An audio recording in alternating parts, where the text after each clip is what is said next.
Hai, Assalamualaikum. Selamat berjumpa lagi dalam pembelajaran biologi.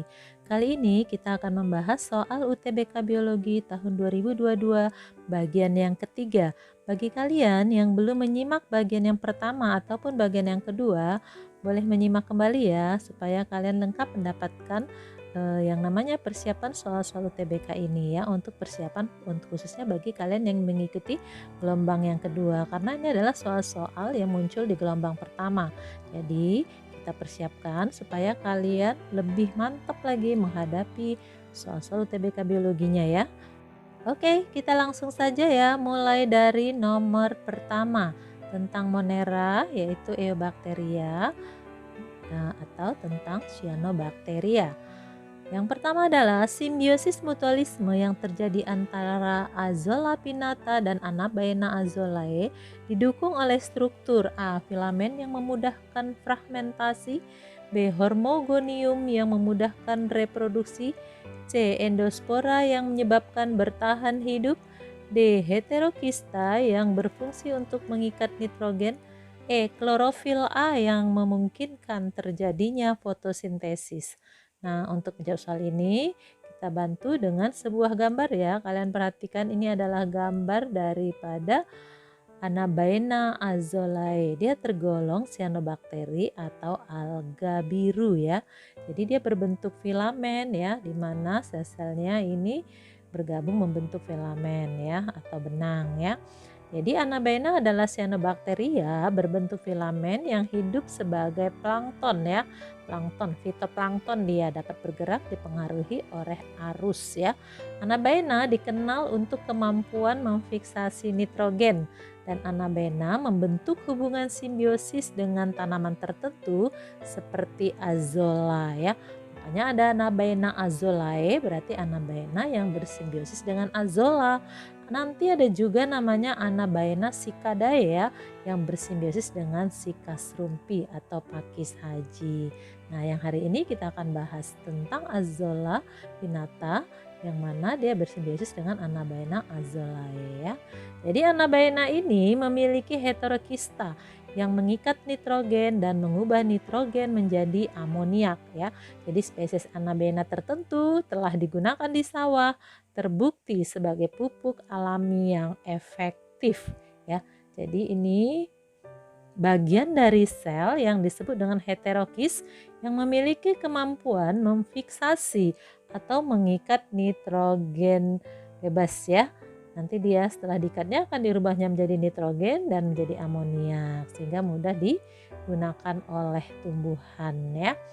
Nah, selain ini di sini terlihat ada tiga sel heterokis ya, atau yang bisa mengikat nitrogen pada gambar. Nah, sel yang agak besar ini namanya adalah akinet.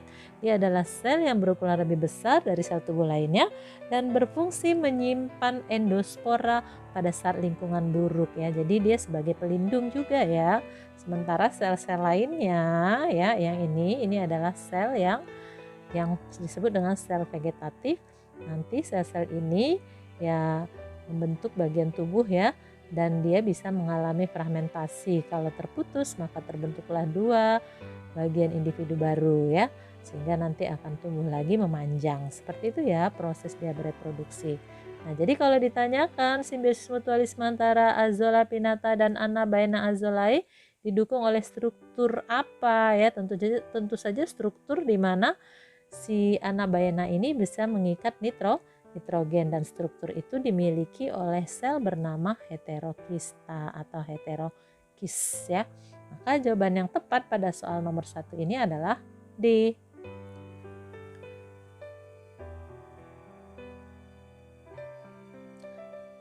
Oke ya, kita lanjutkan lagi soal nomor 2 tentang protista, yaitu protozoa atau hewan bersel satu. Jenis protozoa yang dapat terbawa oleh air yang kemudian dikonsumsi manusia adalah A. Amoebic dysentery, B. Plasmodium falciparum, C. Leishmania donovani, E. Entamoeba histolytica, E. Trypanosoma gambiense. Nah, untuk menjawab soal ini kita lihat ya masing-masing dari pilihan ini. Pilihan yang pertama itu adalah amoebic dysentery. Amoebic dysentery ini merupakan penyakit amoebiasis ya. Jadi amoebic dysentery disebut dengan penyakit amoebiasis. Penyakit amoebic dysentery atau amoebiasis ini disebabkan oleh suatu protozoa bernama Entamoeba histolytica ya. Kemudian untuk falciparum adalah penyebab penyakit malaria. Dia menginfeksi darah manusia melalui vektor nyamuk Anopheles betina yang menggigit kulit manusia. Nah, jadi nanti si nyamuk ini akan menularkan plasmodium melalui bentuk yang bernama sporozoid yang masuk ke dalam tubuh manusia melalui gigitannya ya. Sehingga orang ini akan terinfeksi penyakit malaria yaitu disebabkan plasmodium falciparum. Nah, kemudian kalau Leishmania donovani dia adalah penyebab penyakit kala-azar atau leishmaniasis ya, yang menginfeksi sistem fagosit seperti hati, limpa, sumsum tulang melalui gigitan lalat ya. Gigitan lalat Pelebotomus atau agas ya. Pilihan berikutnya adalah Entamoeba histolytica. Adalah penyebab penyakit amoebiasis atau amoebic dysentery yang menginfeksi hati dan usus besar. Dapat terinfeksi melalui kontaminasi parasit tersebut melalui makanan dan minuman seperti air minum. Jadi kalau kita misalnya memakan makanan atau minuman yang sudah terkontaminasi dengan Entamoeba histolytica, maka akan terinfeksi penyakit namanya amoebic dysentery atau amoebiasis. Makanya untuk soal nomor 2 ini langsung bisa terjawab ya bahwa jenis protozoa yang dapat terbawa oleh air yang kemudian dikonsumsi manusia adalah yaitu yang D, Entamoeba histolytica ya.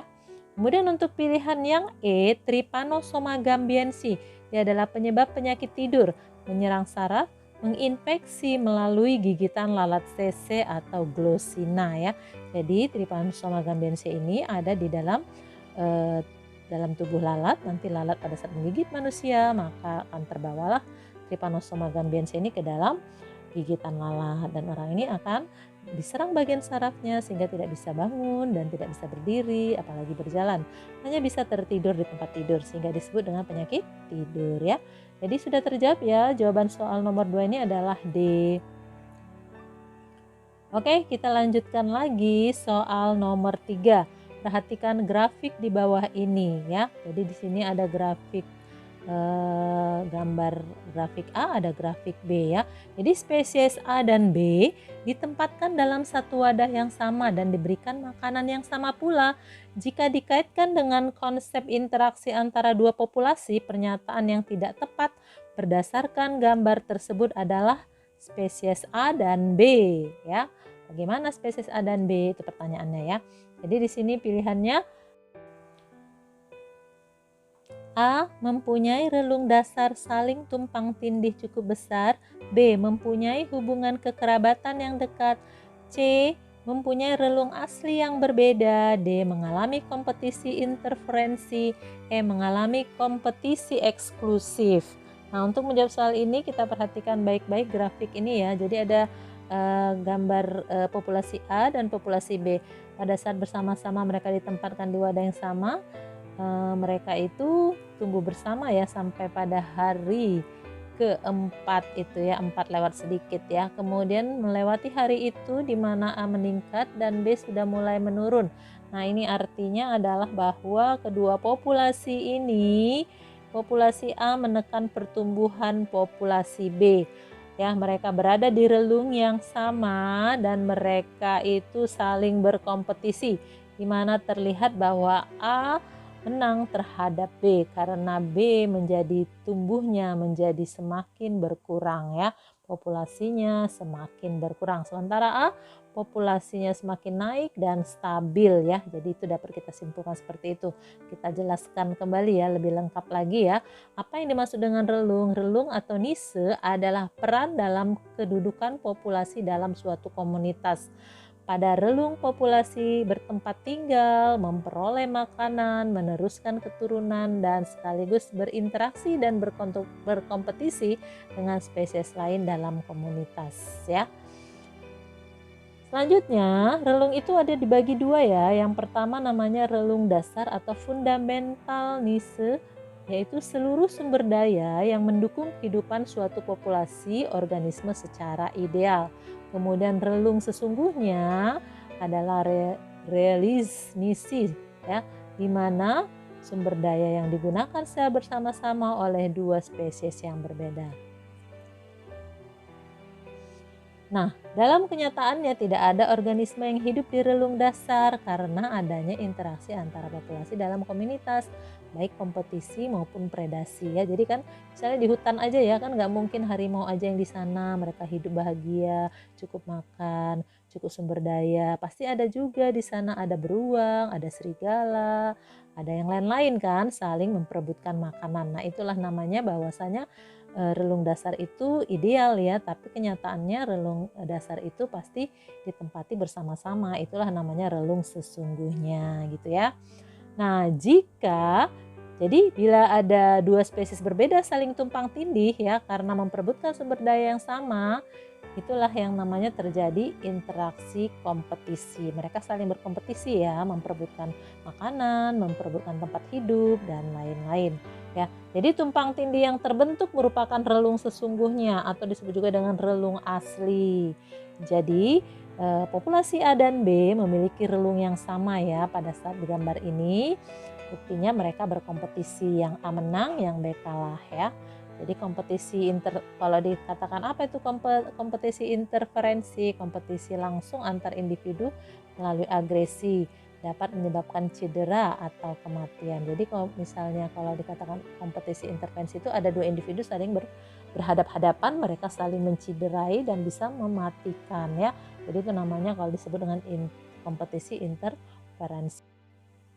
Oke, jadi untuk jawab soal ini, ya, jika dikaitkan dengan konsep interaksi antar dua populasi, pernyataan yang tidak tepat berdasarkan gambar tersebut adalah spesies A dan B. A mempunyai relung dasar saling tumpang tindih yang cukup besar, ya. Mempunyai hubungan kekerabatan yang dekat, ya. Kemudian mempunyai relung asli yang berbeda, ya salah, karena kan relung asli mereka bersamaan ya kan, sama-sama hidup di sana dan kemudian mereka saling bersaing dan berkompetisi sehingga ada yang menang A, yang B kalah ya. Kelihatan itu pertumbuhan A populasinya banyak, yang B semakin menurun ya. Kemudian maka jawabannya C ya. Kemudian D mengalami kompetisi interferensi, mengalami kompetisi eksklusif ya. Jadi mereka sudah pasti berkompetisi ya. Sudah jelas jawabannya adalah C.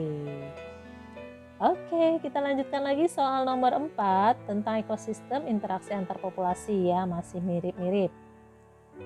Pernyataan yang terkait dengan interaksi dua populasi dan relung dasarnya, manakah yang benar? Salah satu dirugikan, maka relung dasar keduanya dipastikan sama. Saling menguntungkan, maka relung dasarnya sama besar. Netral, maka keduanya tidak mempunyai relung dasar. Saling merugikan, maka relung dasar keduanya hampir sama. Salah satu diuntungkan, maka relung dasarnya dipastikan sama ya. Oke, kita akan lihat ya untuk menjawab soal ini. Tadi sudah dikatakan relung itu kan ada dua ya, bahwasanya relung dasar atau fundamental niche itu adalah seluruh sumber daya alam yang mendukung kehidupan suatu populasi organisme secara ideal. Sementara relung sesungguhnya, realis, niche, itu sumber daya yang digunakan secara bersama-sama oleh dua spesies yang berbeda. Nah, dalam kenyataannya tidak ada organisme yang hidup di relung dasar karena adanya interaksi antar populasi dalam komunitas, baik kompetisi maupun predasi ya, sudah dijelaskan tadi. Jadi bila dua populasi berbeda terjadi interaksi, maka relung dasar keduanya saling tumpang tindih karena memperebutkan sumber daya yang sama, maka berkompetisi dan saling merugikan ya. Nah, saling merugikan. Maka nanti jadi kedua populasi yang saling merugikan itu pasti memiliki relung dasar yang hampir sama ya. Jadi kalau dikatakan pernyataan yang keempat kan, pernyataan yang terkait dengan interaksi dua populasi di relung dasarnya, berarti mereka berada di relung dasar yang sama. Berarti mereka pasti berkompetisi ya. Jadi manakah yang benar?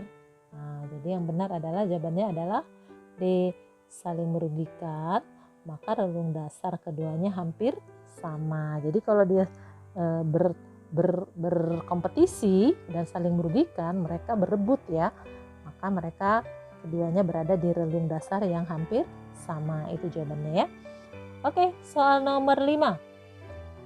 Bioma yang memiliki rentang suhu rata-rata tahunan yang tinggi dan rentang curah hujan yang rendah dan tidak teratur diwakili oleh A. Taiga, B. Tundra, C. Sabana, D.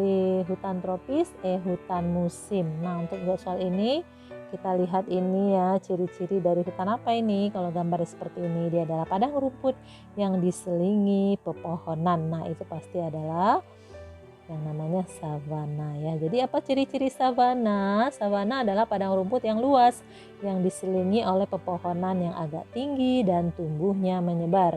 Dalam bioma ini biasa ditumbuhi pohon palem, akasia. Memiliki suhu yang tinggi dengan curah hujan rendah antara 250 sampai 500 mm per tahun. Bioma savana menempati daerah luas seperti daerah benua Afrika, Amerika Selatan, dan Australia. Sabana pada umumnya terbentuk di daerah tropis sampai subtropis ya. Jadi ini adalah sesuai dengan di soal, bioma yang memiliki rentang suhu rata-rata tahunan tinggi dengan curah hujan yang rendah dan tidak teratur, itulah diwakili oleh sabana. Jadi jawabannya sudah jelas ya, jawabannya adalah C. Oke, untuk mengetahui yang lainnya, pilihan yang lainnya, kita perlu tahu ya bahwa yang namanya bioma itu ada 7 ya. Kita sudah jelaskan tentang savana, kita akan jelaskan yang lainnya. Supaya kalau seandainya kalian mendapatkan soal yang sama-sama bioma, tapi nanti jawaban biomanya berbeda-beda ya. Jadi kan itu membuat kalian lebih memahaminya. Jadi kita akan jelaskan satu persatu tentang bioma-bioma ini dengan ciri khas masing-masing ya. Oke. Sebelumnya jangan lupa ya subscribe, like, and share. Bagi kalian yang belum, silahkan subscribe dulu ya.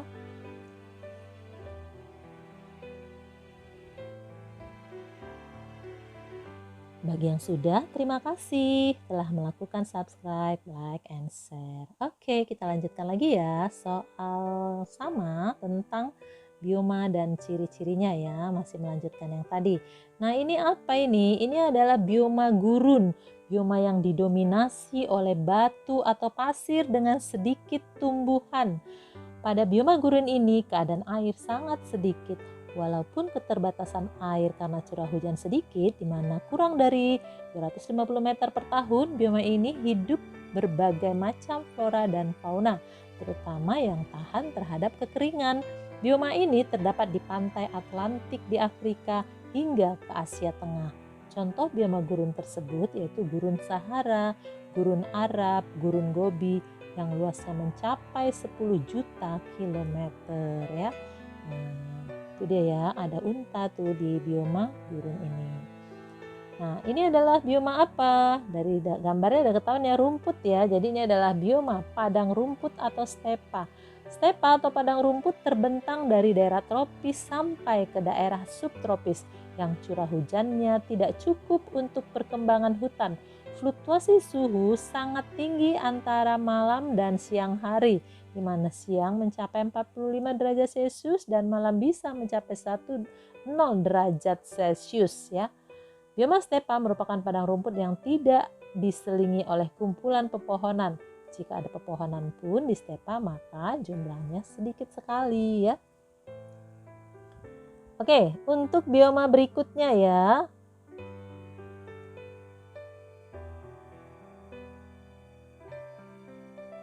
Bioma taiga ya.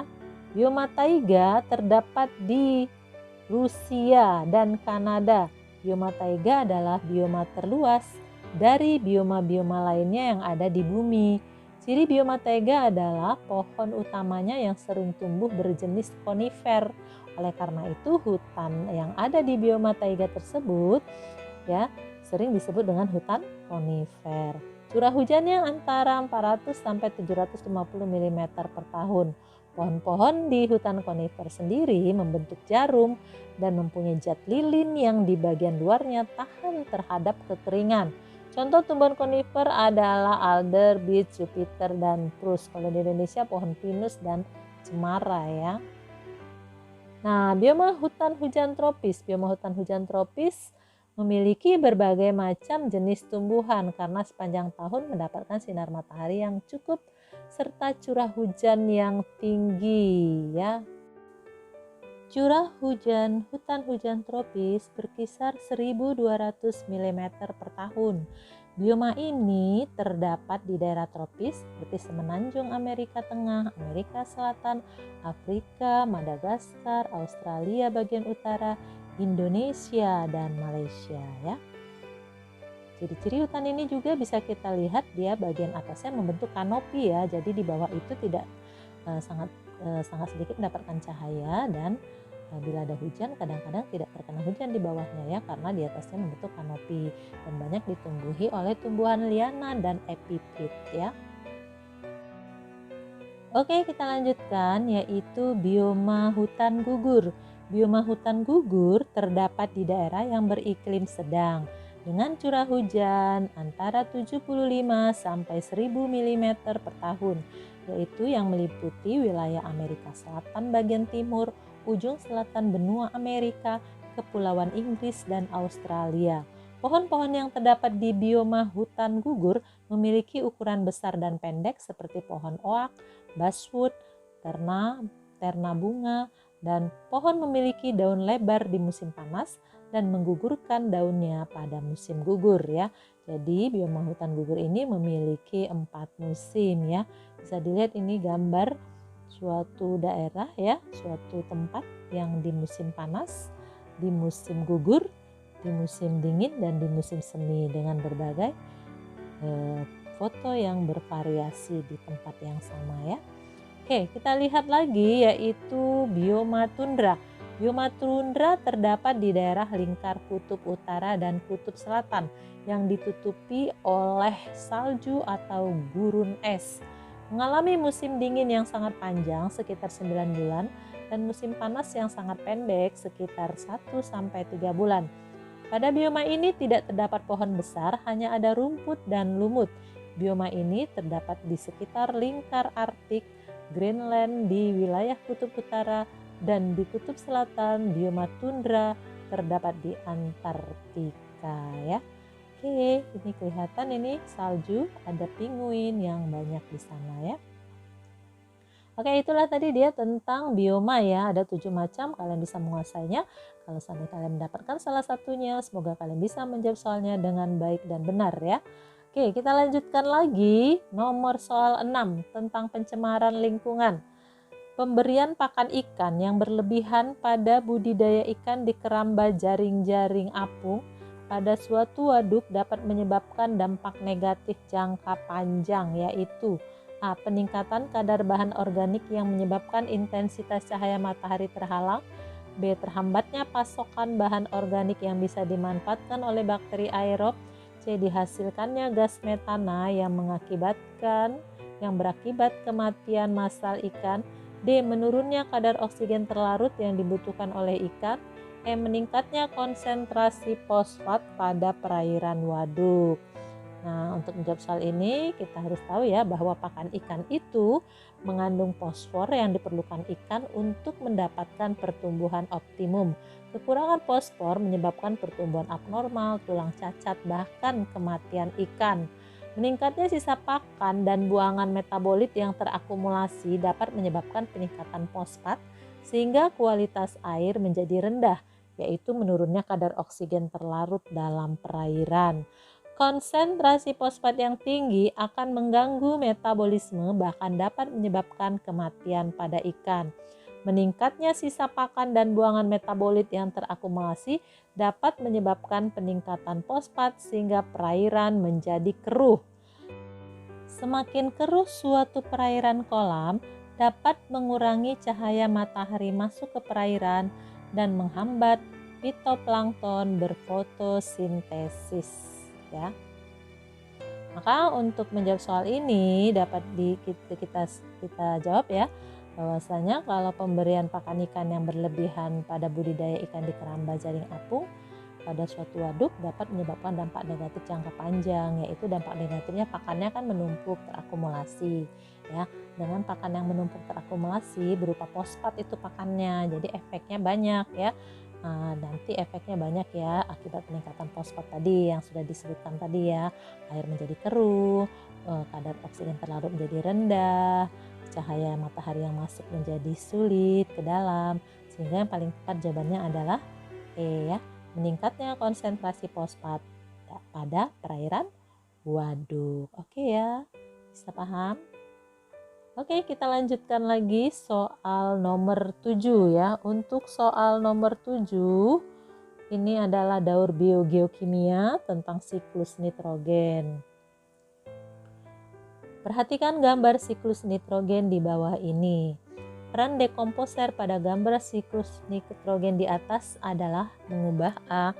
Nitrat menjadi amonium, B. Nitrogen menjadi amonia, C. Feses hewan menjadi nitrat, D. Asam amino menjadi amoniak, E. Serasa tumbuhan menjadi amonium ya. Jadi ini dekomposer ditunjukkan pada bagian gambar yang di tengah ya, itu ada fungi, bakteri, aerob dan anaerob sebagai dekomposer ya. Bagi kalian yang sudah hafal apa fungsi dekomposer, sudah tahu ya, dia merubah zat organik menjadi anorganik. Nah, di sini yang organik yang mana ya? Yang organik, kalau yang namanya organik itu dia nanti kalau dalam hal siklus nitrogen, organik itu berupa protein dan asam amino.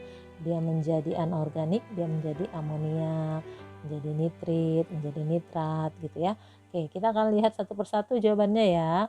Bagaimana untuk menjawab soal ini? Jadi ada namanya gas nitrogen ya, daur biogeokimia siklus nitrogen yang kita bahas ya. Jadi gas nitrogen ini yang dari udara ini akan diambil oleh bakteri ya, akan diubah dia nanti oleh bakteri menjadi amoniak dan akan diserap oleh tanaman. Contoh bakteri yang dapat memfiksasi nitrogen adalah cyanobacteria ya. Amoniak kemudian bisa digunakan sebagai pupuk atau diolah kembali menjadi urea CH4N2O dan juga amonium nitrat NH4NO3 yang dapat diserap oleh tanaman. Nitrogen yang telah tersedia di dalam tanah dan air kemudian akan diserap oleh akar tumbuhan. Nitrat dan amoniak di dalam air digunakan oleh tumbuhan serta mikroorganisme dalam proses biosintesis atau asimilasi untuk membentuk sel baru yang akan menghasilkan nitrogen organik ya. Jadi ketika hewan dan tumbuhan mati akan terjadi proses penguraian oleh alam atau disebut dengan dekomposisi. Nitrogen organik itu berupa protein atau asam amino. Melalui proses dekomposisi akan diubah menjadi amoniak dan dilepaskan ke tanah. Amoniak tersebut kemudian nanti akan mengalami proses nitrifikasi ya. Nitrifikasi adalah proses mengubah amoniak menjadi nitrat oleh bakteri nitrifikasi ya, di mana amoniak oleh bakteri Nitrosomonas dan Nitrosococcus dijadikan nitrit. Kemudian akan diubah lagi menjadi nitrat oleh bakteri Nitrobacter ya. Jadi nitrat kemudian dapat dikonsumsi kembali oleh tumbuhan atau dikembalikan ke atmosfer. Nah, pada saat dikembalikan ke atmosfer itu namanya denitrifikasi ya. Jadi denitrifikasi adalah mengembalikan nitrogen yang telah digunakan ke atmosfer. Bakteri dalam tanah menggunakan nitrat menggantikan oksigen sebagai aseptor elektron dalam proses respirasinya. Proses tersebut kemudian mereduksi senyawa nitrat menjadi gas nitrogen yang kemudian dilepaskan ke udara ya. Jadi gambar itu menjelaskan apa yang sudah kita sampaikan tadi, dijelaskan dalam bentuk kalimat ya, nggak untuk gambar-gambar ini. Nah, jadi peran dekomposer sudah jelas ya, yaitu merubah asam amino menjadi amoniak ya. Oke, itu dia fungsinya untuk dalam siklus nitrogen. Jawabannya adalah D. Kita lanjutkan soal nomor 8 ya, tentang struktur dan fungsi tumbuhan, yaitu bagian akar. Perhatikan gambar akar di bawah ini. Nah, ketika memelihara tanaman, akar akan tumbuh memanjang pada zona elongasi yang ditunjukkan oleh ya. Jadi kalau kita perhatikan ini gambarnya, nomor 1 itu adalah daerah pembelahan atau daerah meristem. Nomor 2 itu elongasi atau daerah pemanjangan. Nomor 3 itu adalah daerah diferensiasi atau pendewasaan. Nomor 4 itu menunjukkan stelenya atau silinder pusat. Nomor 5 jaringan-jaringan yang ada di dalam stele ya. Nomor 6 itu dia menunjukkan korteks, nomor 7 menunjukkan epidermis ya. Nomor 8 itulah jaringan meristem primer ya atau meristem apikal ya. Dia berada di zona meristem atau pembelahan. Sementara yang nomor 9 itu adalah tudung akar atau kalitra ya. Itu kalau kalian bisa menghafalkan seperti itu tuh bisa menjawab soal ini ya. Kira-kira jawabannya apa dong ya? Udah jelas ya, daerah pemanjangan itu tadi atau elongasi nomor 2. Nomor 2 meliputi yang ditunjuk di sana ada nomor 6 dan nomor 7. Maka jawaban di sini sudah jelas ya. 2, 6 dan 7. Nah, bagi kalian yang masih bingung gambar ini, akan saya bantu dengan gambar ya supaya paham ya. Ini gambar bantuannya. Jadi bisa ya dibantu dengan melihat gambar ini bahwa zona pemanjangan atau zona elongasi itu posisinya di nomor 2 tadi ya. Nah, yang ditunjuk ini adalah zona pembelahan atau di sana ada daerah yang aktif membelah, di situ terdapat meristem apikal. Nah, inilah yang namanya zona pemanjangan atau zona elongasi ya. Jadi tadi ditunjukkan oleh nomor 2, 6 dan 7. Kemudian daerah yang sudah ada rambut-rambut akarnya ini adalah daerah zona diferensiasi atau zona pendewasaan ya. Di sini sudah akan terlihat ini jaringan-jaringan yang sudah dewasa seperti ada rambut akar, ada epidermis, ada korteks, ada silinder pusat. Itu sudah menjadi jaringan yang terdiferensiasi ya. Oke, jadi sudah bisa ya menjawab soal ini ya. Seandainya nanti ditanya mana tudung akar sudah tahu, mana ditanya zona meristem atau pembelahan, zona diferensiasi sudah bisa ya. Nah, ini ya pertanyaan tadi adalah zona elongasi ya. Jadi jawabannya adalah 2, 6 dan 7C. Oke, kita lanjutkan lagi soal nomor 9 ya. Soal ini adalah tentang struktur dan fungsi tumbuhan, tentang batang ya. Jadi ini adalah sayatan batang ya, anatomi batang. Bagian yang ditandai V pada struktur anatomi batang tersebut adalah, nah ada jawabannya xilem, floem, vakuola, cambium, sel sekretori. Nah, kalau kita bantu ini ya dengan gambar yang lebih besar supaya kamu paham melihatnya. Jadi kalau pada bagian yang teratas ya, ini bagian epidermis. Kalau dia posisinya diputer ya, jadi yang paling bawah itu epidermis nanti, tapi nggak kelihatan di situ ya. Nah, kemudian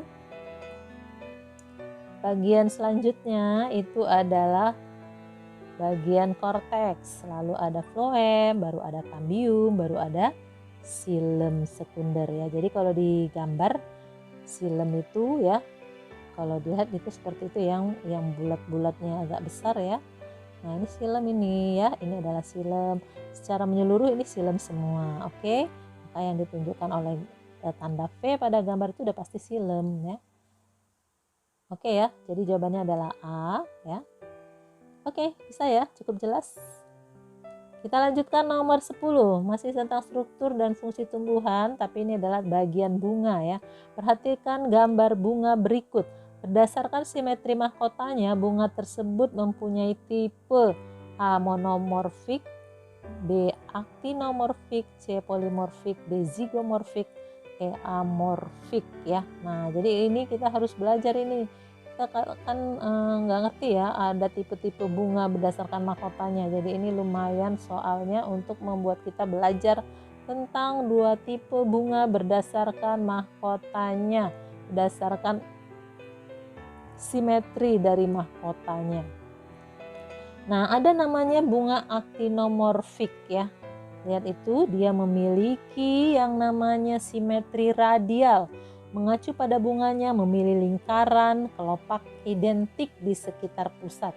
Bunga-bunga ini adalah actinomorfik dan termasuk bunga matahari, aster, bunga lili dan lainnya. Jadi dia bunga ini mahkotanya harus simetri radial. Jadi mahkotanya itu membentuk lingkaran ya. Oke, kemudian tipe yang kedua bunganya namanya zigomorfik ya. Zigomorfik ini adalah simetri bilateral. Berarti bahwa ada satu titik pada bunga di mana garis dapat ditarik dan masing-masing sisi akan menjadi gambar cermin dari yang lain. Bunga dengan simetri bilateral disebut dengan zigomorfik dan mereka termasuk anggrek dan beberapa lainnya. Nah, ini digambar contohnya anggrek ya. Jadi kalau digambar soal ya, perhatikan gambar soal ya. Berarti dia termasuk simetri bunga yang mana? Ya, dia kan bisa kita kelompokkan ke dalam simetri radial ya. Dia membentuk lingkaran ya. Jadi dia termasuk actinomorfik. Maka jawabannya sudah jelas ya, B. Oke, kita lanjutkan lagi soal nomor 11, sistem sirkulasi, penyakit sistem sirkulasi ya. Nah, dampak negatif gas CO2 pada sistem sirkulasi manusia adalah A. Bersaing dengan oksigen membentuk senyawa karbonat sehingga terjadi hipoksia. B. Bersaing dengan oksigen membentuk senyawa karbonil sehingga terjadi hipoksia. C. Berikatan dengan Hb membentuk oksihemoglobin menghambat distribusi oksigen ke seluruh tubuh. D. Berikatan dengan hemoglobin membentuk karbonil hemoglobin menghambat distribusi oksigen ke seluruh tubuh. E. Berikatan dengan Hb membentuk karboksihemoglobin menghambat distribusi oksigen ke seluruh tubuh. Ya, jadi yang namanya CO itu kan hasil pembakaran tidak sempurna ya. Jadi kalau misalnya CO di lingkungan kita banyak, maka Hb kita akan mengikat CO. Nah, Hb yang mengikat CO membentuk karboksihemoglobin namanya ya. Nah, kalau terbentuk karboksihemoglobin atau HbCO itu akan membuat yang namanya tubuh kita mengalami hipoksia. Kita kekurangan oksigen gara-gara HbCO ini menghambat distribusi oksigen ke seluruh tubuh ya. Jawabannya sudah sangat jelas ya. Jawabannya adalah E ya. Nah, untuk penjelasan lebih lengkap kalian bisa baca ya. Ketika seseorang terpapar atau menghirup gas karbon monoksida, kemampuan darah untuk mengikat oksigen akan berkurang. Hal ini karena gas CO lebih mudah terikat dengan hemoglobin dan kemudian membentuk karboksihemoglobin atau COHB ya. Nah, selanjutnya semakin banyak COHB yang terbentuk, maka akan semakin sedikit oksigen yang diedarkan ke seluruh tubuh. Akibatnya tubuh mengalami kekurangan oksigen atau hipoksia ya. Maka jawabannya sudah cukup jelas E ya. Oke, kita lanjutkan lagi soal nomor 12. Tentang mata ya, sistem indera mata, tentang sel batang dan sel kerucut ya. Karakteristik sel reseptor batang pada retina adalah A. Kurang sensitif pada cahaya. B. Tidak ditemukan pada tepi retina. C. Setiap sel batang akan terhubung dengan satu sel bipolar. D. Hanya mengabsorpsi warna putih. E. Tidak ditemukan di fovea ya. Jadi kalau namanya sel batang, jadi di retina mata kita tuh ada dua sel reseptor, namanya sel batang atau rod cell dan ada sel kerucut atau cone cell ya. Cone itu bahasa Inggrisnya ya, rod cone itu bahasa Inggrisnya. Oke, jadi yang namanya sel batang ya, sel batang ini bentuknya seperti batang, sel kerucut bentuknya seperti kerucut ya. Nah, sel batang ini peka terhadap sangat sensitif terhadap cahaya yang redup.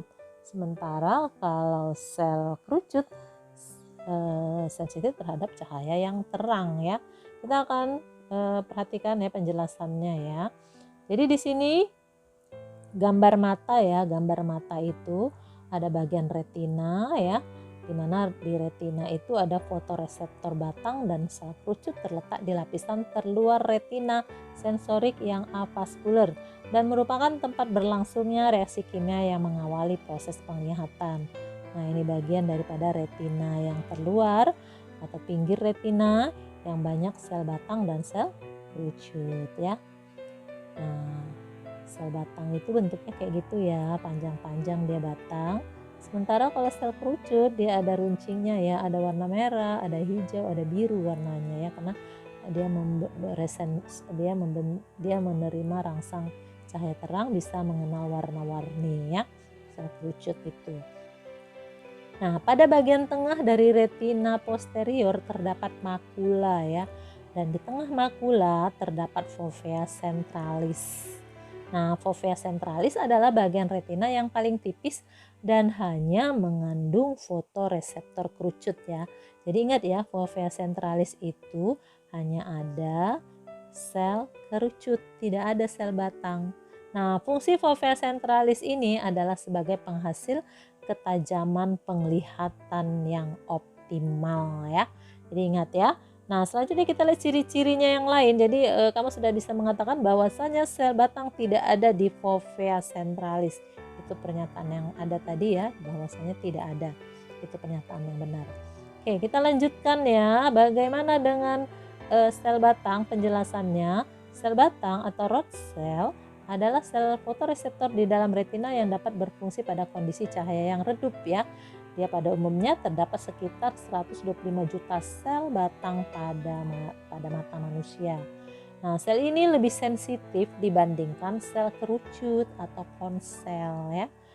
Sehingga sel inilah yang bertanggung jawab terhadap penglihatan dalam gelap ya. Jadi dia sangat sensitif dengan cahaya, dalam cahaya gelap aja dia bisa ngelihat gitu ya.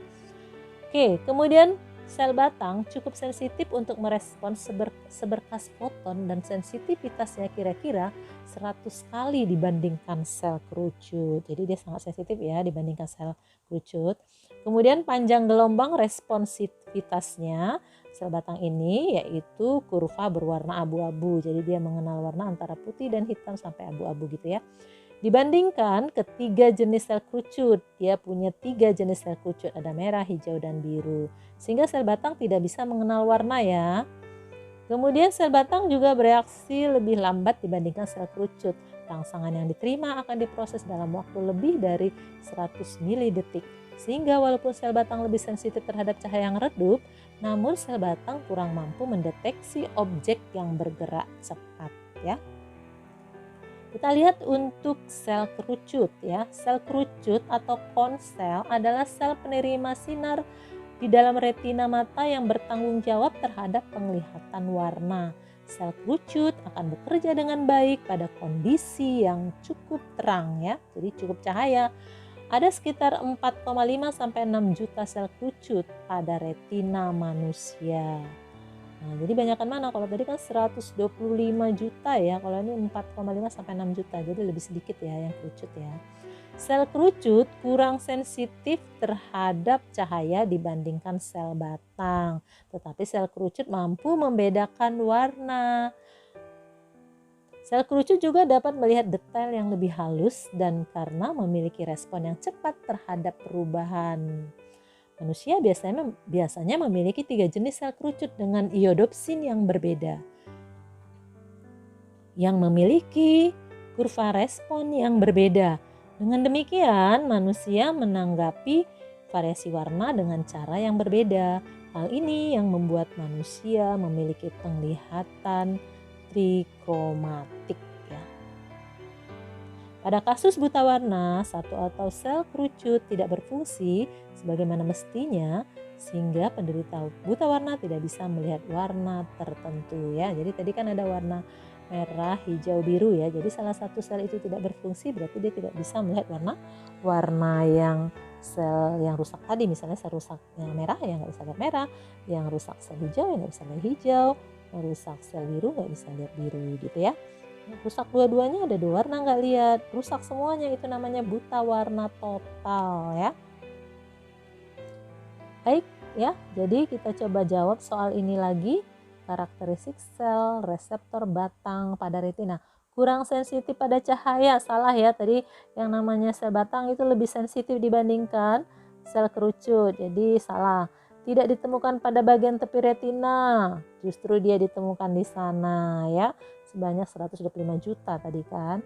Setiap sel batang akan terhubung dengan satu sel bipolar. Nah ini dia satu sel kerucut sel batang ya, kelihatan di sini sel batangnya, dia bisa terhubung dengan beberapa sel bipolar ya, bukan hanya satu ya.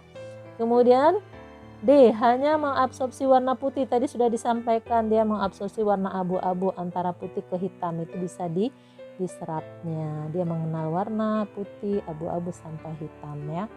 Tidak ditemukan di fovea, itulah pernyataan yang benar karena yang ditemukan di fovea hanya sel kerucut ya. Jadi yang karakteristik sel reseptor pada retina adalah E, tidak ditemukan di fovea centralis ya. Oke, bisa ya? Bisa jelas? Kita lanjutkan lagi nomor 13 tentang sistem saraf, pengaruh nafza terhadap sistem saraf. Berikut gangguan pada sistem saraf yang bukan akibat konsumsi narkotika dan psikotropika, yaitu berupa gangguan saraf. A. Simpatrik yang mengakibatkan secara tidak sadar mengumpat dan memaki. B. Sensorik yang mengakibatkan mata buram sehingga menyebabkan kebutaan. C. Motorik yang mengakibatkan gerakan tidak terkontrol seperti geleng-geleng kepala. D. Parasimpatik yang mengakibatkan keinginan untuk bergerak terus-menerus tanpa henti. E. Otonom yang mengakibatkan gerakan tidak terkontrol sehingga bisa berefek memukul dan berkelahi ya. Nah, untuk menjawab soal ini ya, kita harus baca dulu ya atau lebih penjelasan lebih lengkap pengaruh narkoba terhadap sistem saraf. Jadi kalau ada penyalahgunaan narkoba ya, di mana penyalahgunaan narkotik ini memiliki pengaruh terhadap kerja sistem saraf ya. Apa saja pengaruhnya? Yang pertama nanti gangguan saraf sensorik ya. Gangguan saraf sensorik ini menyebabkan rasa kebas dan penglihatan buram sehingga bisa menyebabkan kebutaan ya. Jadi kalau saraf sensorik di bagian matanya rusak itu bisa menyebabkan kebutaan. Kemudian ada gangguan saraf otonom. Gangguan ini menyebabkan gerakan yang tidak diketahui melalui gerak motorik. Namanya juga saraf otonom, saraf tidak sadar ya. Sehingga orang yang dalam keadaan mabuk bisa melakukan apa saja di luar kesadarannya. Misalnya saat mabuk, para pemakai ini bisa mengganggu orang, berkelahi, dan sebagainya ya. Bahkan bisa membunuh juga ya kadang-kadang ya. Gangguan saraf motorik. Gerakan ini ya tanpa koordinasi dengan sistem motoriknya ya. Jadi contohnya seperti orang lagi lagi make narkoba, kepalanya bisa goyang-goyang sendiri ya. Kemudian gerakan ini baru berhenti jika pengaruh narkobanya itu hilang ya. Jadi itu mengganggu saraf motoriknya ya. Kemudian ada gangguan saraf otonom. Saraf otonom itu saraf tidak sadar ya.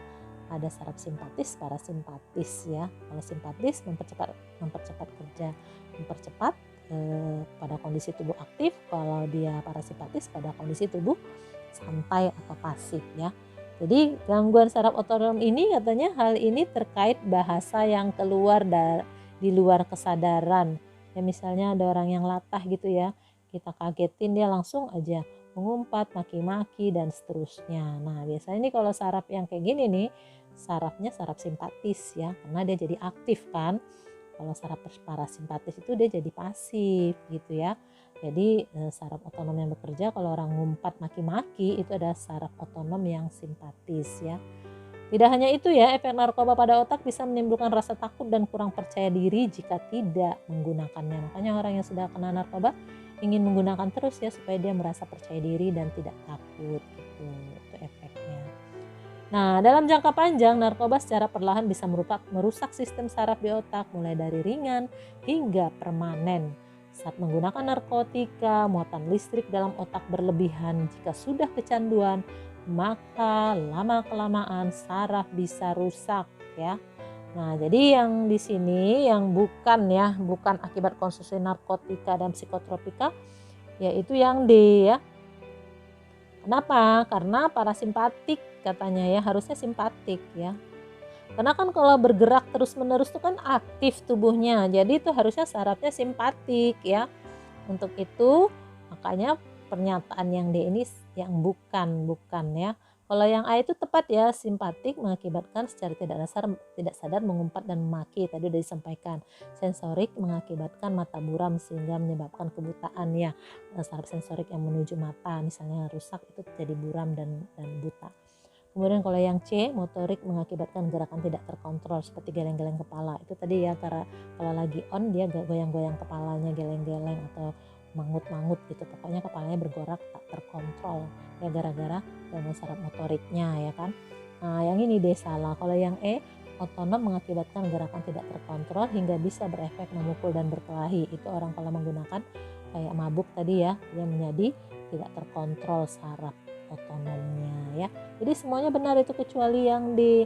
D itu salahnya gara-gara sarafnya parasimpatik. Kalau seandainya dia tulis simpatik itu juga betul ya. Karena parasimpatik itu bekerja pada kondisi tubuh itu sedang tidur, sedang istirahat. Nah, ini kan bergerak terus-menerus ya, berarti dia harus yang bekerja adalah saraf simpatik gitu ya. Karena orang simpatik ini saraf simpatik ini bekerja di kondisi orang yang lagi aktif ya, seperti bergerak terus-menerus itu lagi aktif ya. Oke, jadi yang bukan adalah D. Cukup jelas ya. Yang ke-14 tentang sistem saraf juga, pengaruh nafza terhadap sistem saraf. Pecandu narkoba sering ketagihan untuk menggunakan obat-obat psikotropika karena sarafnya rusak akibat obat-obat yang mengandung A. Dopamin, B. Serotonin, C. Melatonin, D. Asetilkolin, E. Adrenalin. Nah, ketergantungan adalah semacam pembelajaran sel-sel otak pada pusat kenikmatan. Ketika mencoba mengkonsumsi narkoba, otak akan membaca tanggapan tubuh. Jika merasa nyaman, otak mengeluarkan neurotransmitter dopamin dan akan memberikan kesan menyenangkan ya. Jadi jangan coba-coba nih menggunakan narkoba, nanti efeknya bahaya ya. Otak merekamnya sebagai sesuatu yang dicari sebagai prioritas karena dianggap menyenangkan. Akibatnya otak membuat program salah, seolah-olah orang ini memerlukannya sebagai kebutuhan pokok dan terjadi kecanduan atau ketergantungan. Dalam keadaan ketergantungan, pecandu merasa sangat tidak nyaman dan kesakitan. Untuk mendapatkan narkoba, dia akan melakukan segala cara seperti mencuri, bahkan membunuh. Pada kasus ketergantungan, seseorang harus senantiasa memakai narkoba. Jika tidak, timbul gejala putus obat atau disebut juga dengan sakau. Jika pemakainya dihentikan atau dikurangi ya. Jadi dia nggak bisa berhenti karena dia akan menyebabkan sangat tersiksa ya. Itu namanya sakau ya. Jadi memang pengguna narkotika ini kalau mau disembuhkan dia dosisnya pelan-pelan dikurangin dan itu pasti dia mengalami yang namanya sakau. Makanya harus dipantau terus oleh dokter, nggak bisa dia menguranginya sendirian, harus ada pengawasan yang ketat ya. Jadi ini jawabannya adalah A, dopamin ya, sudah sangat jelas bahwa itu tadi ketergantungan di mana tubuh kita mengeluarkan neurotransmitter yang namanya dopamin ya. Jadi dopamin itu karena dia sudah sering dikonsumsi, lama-lama kebutuhannya semakin tinggi karena dopamin itu membuat dia merasa senang, nyaman, bahagia dia. Kalau nggak dia dapatkan dopamin itu, dia akan menderita kesakitan dan tidak nyaman. Makanya itu sangat merusak ya. Oke, kita akan lihat bagaimana yang namanya bagian contoh-contoh yang lain ini ya, pilihan yang lain ini akan kita jelaskan biar kamu lebih tahu lagi tentang narkotika dan bahayanya ya. Jadi dopamin dan serotonin memiliki efek serupa pada tubuh, keduanya bekerja secara berbeda. Kalau dopamin membuat kita termotivasi ya, karena dopamin terkait dengan sistem penghargaan, memperkuat pengalaman yang menyenangkan. Dopamin dianggap berperan dalam kecanduan. Dopamin juga mempengaruhi memori, kognisi, tidur, perhatian, dan kemampuan untuk belajar. Tingkat dopamin yang tidak mencukupi beresiko mengalami depresi atau penyakit Parkinson. Ya. Serotonin membuat kita merasa dalam kondisi baik. Serotonin berperan dalam bagaimana kita memproses emosi yang dapat mempengaruhi perasaan. Serotonin dilepaskan ke dalam aliran darah setelah berolahraga atau berada di bawah sinar matahari. Makanya kalau kita ingin merasa bahagia gitu ya, emosinya bagus, boleh berolahraga dan berjemur-jemur di bawah matahari karena dia akan dilepaskan oleh tubuh kita serotonin ini. Tingkat serotonin yang tepat dapat membuat kita merasa lebih bahagia, lebih tenang, lebih fokus, dan tidak terlalu cemas. Sedangkan kadar serotonin yang rendah dapat berdampak negatif pada suasana hati kita jika beresiko menyebabkan depresi dan gangguan tidur serta mengurangi nafsu makan ya. Melatonin adalah hormon alami tubuh yang berperan penting dalam mengatur pola tidur ya. Jadi pola tidur biasa tidur jam 10, tiap hari kita biasa jam 10, itu yang mengaturnya melatonin. Kemudian asetilkolin adalah neurotransmitter yang akan menstimulasi otot sehingga berkontraksi untuk menyampaikan sinyal dari satu sel ke sel-sel lainnya. Adrenalin atau epinefrin adalah hormon yang terlibat dalam mengatur fungsi respirasi, meningkatkan aliran darah ke otot, respon dilatasi pupil, dan kadar gula darah ya. Jadi itu dia fungsi daripada adrenalin. Jadi ini penjelasan untuk pilihan yang lainnya sudah terjawab ya. Jadi kalian bisa tahu kenapa jawabannya dopamin. Ya karena tadi dia membuat kita termotivasi, merasa nyaman, merasa bahagia. Jadi tubuh kita jadi ingin memilikinya terus. Sekali kita mengkonsumsi dari luar, kita akan ketagihan dan terus mengkonsumsinya lama-lama, dosisnya semakin tinggi. Akhirnya saraf kita bisa rusak ya. Jadi jangan dikonsumsi karena tubuh kita bisa buat dengan cara ya kita melakukan mengkonsumsi makanan yang mengandung yang merangsang pembentukan dopamin ya, ada makanannya. Oke ya, itu dia untuk jawaban soal tadi ya, cukup jelas ya. Dopamin tadi jawabannya. Oke, kita lanjutkan lagi soal nomor 15 tentang substansi genetika, sintesa protein, mutasi gen ya. Nah, normal ya. Jadi ini adalah basa nitrogen pada orang normal ya. Basa nitrogen pada yang normal. Urutannya adalah CTT, GCA, AGC, GA. Sementara mutannya CTT, GCT, AG, CGA. Kemungkinan hasil translasi mutan tersebut jika dimulai dari urutan basa nukleotida ketiga dan jenis mutasinya adalah ya pilihannya A, B, C, D, E bisa dibaca ya. Kita langsung aja bagaimana mengerjakannya. Jadi yang normal tadi urutannya seperti ini ya, C, T, T, G, C, A, G, C, G, A ya. Sementara yang mutan C, T, T, G, C, T, A, G, C, G, A. Nah di sana kelihatan ya ada yang berubah A, harusnya A salah menjadi T mutannya di situ ya. Jadi di sini ada terjadi mutasi ya, dari normal mengalami mutasi terbentuklah mutan. Nah ini mutasinya apa ya? Jadi kita tahu ya DNA itu kan punya purin, adenin, guanin, pirimidinnya sitosin dan timin. Kalau RNA purinnya adenin, guanin, sitosinnya purinnya adenin, guanin, pirimidinnya sitosin dan urasil ya. Jadi nanti kalau di sini kan yang berubah A menjadi T ya, harusnya kan dicetak A, salah dia menjadi T. Berarti kan terjadi pergantian basa nitrogen yang berbeda jenis. Purin menjadi pirimidin ya, atau pirimidin menjadi purin, itu namanya mutasi transversi. Kalau masih sejenis misalnya purin menjadi purin atau pirimidin menjadi pirimidin, itu namanya transisi ya. Jadi di sini sudah jelas bahwasanya proses mutasinya adalah transversi karena berubah purin menjadi pirimidin. Nah untuk pilihan soal pilihan yang benar tinggal 2 ya, yang transisi sudah tereliminasi. A, B, C sudah tereliminasi, nggak mungkin kita pilih lagi, tinggal D dan E. Nah untuk memilih antara D dan E, kita lihat lagi ya. Ya jadi kalau basa nitrogen itu kan berpasang-pasangan, A pasangannya T, C pasangannya G ya. Kalau RNA nanti A pasangannya dengan U gitu ya.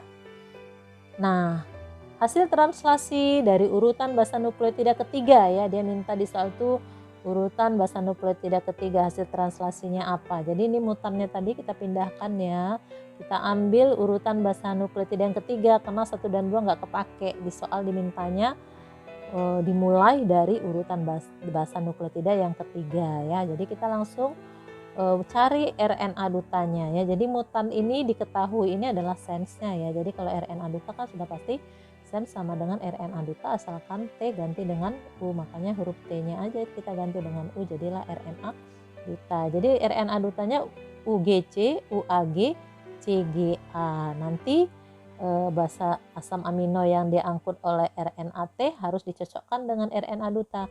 Jadi nanti asam amino yang diangkut oleh RNA T ini ya, asam aminonya RNA T ACG AUC ya. ACG membawa cysteine, AUC membawa stop ya, karena UGC itu kodonnya membentuk asam amino cysteine, UAG membentuk stop. Nah, jadi soal ini disediakan ya yang namanya kodon yang 64 itu disediakan. Jadi kamu tinggal baca dari tabel yang disediakan. Jadi di sini sudah jelas ya bahwasanya asam aminonya adalah cysteine dan stop. Jadi sudah terjawab ya, jawabannya adalah D ya, cysteine, stop dan transversi. Nah, jadi untuk lebih jelasnya lagi ini dia tabel untuk kodon yang 64 ya. Jadi tadi yang ini namanya UGC ya, UGC itu cysteine, kemudian UAG stop, maka tadi jawabannya cysteine, stop, transversi ya. Oke ya, jadi dia menyediakan tabel ini dalam soal tersebut, sehingga kamu tinggal mencari aja. Oke, bisa paham ya, bisa ngerti. Kita lanjutkan soal nomor 16 ya. Soal nomor 16, penyakit fenilketonuria PKU dikendalikan oleh gen resesif P kecil. Jika pasangan suami istri yang normal dan masing-masing memiliki saudara kandung penderita fenilketonuria atau PKU, maka pernyataan yang benar adalah A. Kakek dan nenek bergenotip P besar, P besar, P kecil, P kecil. B. Orang tua suami istri bergenotip P besar, P besar, P kecil, P kecil. C. Peluang penderita PKU dari kakek P besar P kecil dan nenek P besar P kecil setengah. Peluang normal heterozigot dari kakek P besar dan nenek P kecil 3/4. Peluang suami istri bersifat normal dengan probabilitas heterozigot 2/3 ya. Jadi kita di sini mencoba dulu ya. Jadi katanya ada pasangan suami istri normal masing-masing memiliki saudara kandung fenilketonuria atau PKU. Artinya mereka tuh normal heterozigot ya diduga ya. Kita anggap mereka normal heterozigot, maka pernyataan yang benar. Nah, seandainya tadi kan suami istri normal keduanya punya saudara kandung PKU atau mengalami fenilketonuria ini ya mereka ya. Silsilahnya kayak gini kurang lebih ya. Jadi mereka bersaudara masing-masing ya, kita anggap sebuah seperti ini. Tentu saja perkawinan orang tua seperti apa yang menghasilkan anak seperti itu ya. Jadi supaya anaknya ada P kecil, tadi anaknya kan ada fenilketonuria, berarti kedua orang tuanya harus membawa P kecil ya. Berarti karena ada anaknya tadi yang normal, berarti harus ada P besar ya kan kedua orang tuanya, maka kedua orang tua mereka pasti P besar P kecil keduanya ya. Nah, bagaimana peluang seorang ayah dan ibu P besar P kecil kawin dengan genotip yang sama? Bagaimana peluang anaknya? Nah, peluang anaknya itu nanti kan kalau mereka kawin dengan genotip seperti ini, mereka masing-masing punya 2 gamet ya. Ya, ini dia persilangannya, gametnya P besar P kecil dengan P besar P kecil. Nanti anaknya ada P besar 1, ada P besar P kecil 2, ada P kecil 1 dengan rasio genotipnya P besar 1, P besar P kecil 2, P kecil 1. Rasio fenotipnya yang ada P besarnya jadi normal ya.